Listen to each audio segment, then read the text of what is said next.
A king's greed. Leopold II and the Congo. King Leopold II of Belgium craved an empire. He fixated on the vast, unexplored Congo basin. Using cunning diplomacy, Leopold tricked the world into granting him control in 1885. The Congo Free State became his private domain. It was a tragedy for the Congolese people. Their lives were ruthlessly exploited for his greed. The Congo Free State was a horrifying testament to the depths of human cruelty. Leopold, operating from afar, devised a system designed to maximize profit with no regard for the human cost. He established a monopoly on all resources, forcing the Congolese into a brutal system of forced labor. Men, women, and even children were torn from their villages and forced to collect ivory and rubber, often under threat of death.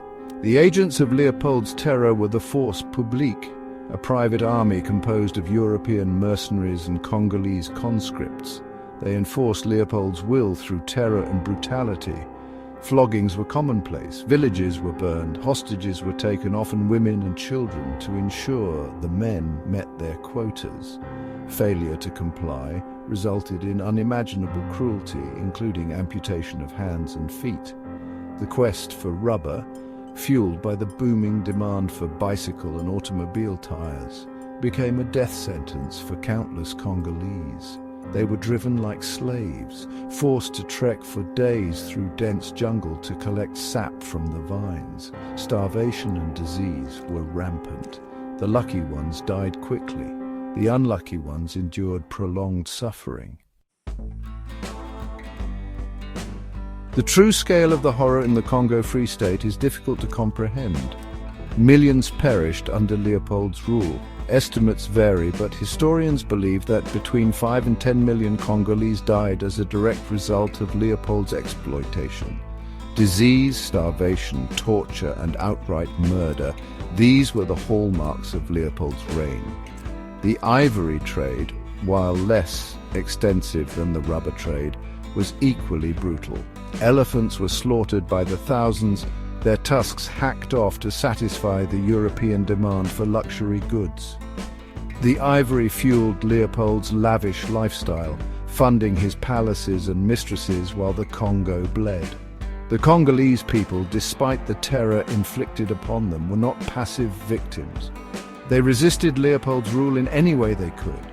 Some fled into the depths of the rainforest, seeking refuge in the unknown. Others took up arms, launching desperate rebellions against their oppressors.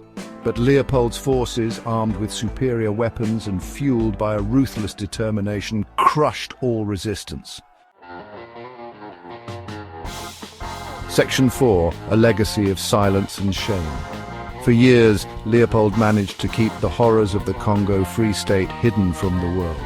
He used his wealth and influence to silence critics, painting himself as a benevolent ruler bringing civilization to the heart of Africa. But the truth, like blood from a wound, could not be staunched forever. Slowly, evidence of the atrocities began to trickle out. Missionaries and humanitarian workers, witnesses to the horrors unfolding in the Congo, began to speak out. Journalists, risking their lives, traveled to the region and documented the suffering they saw. Among them was Edmund Dean Morel, a British shipping clerk who noticed the discrepancy between the goods shipped to the Congo and the wealth flowing back to Leopold. His tireless campaigning, along with other activists, eventually broke through the wall of silence. The world was shocked by the revelations coming out of the Congo. Public outrage grew, fueled by graphic photographs and eyewitness accounts. Even some of Leopold's most ardent supporters could no longer stomach the truth.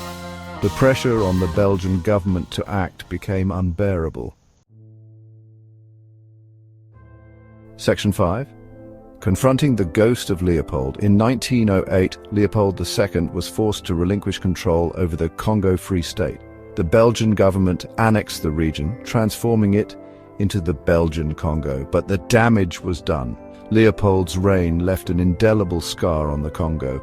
He died wealthy, never facing justice. In Belgium, some regard him as a hero. For the Congo, he symbolizes colonial brutality. The debate over his legacy continues. Healing and reconciliation are far from over.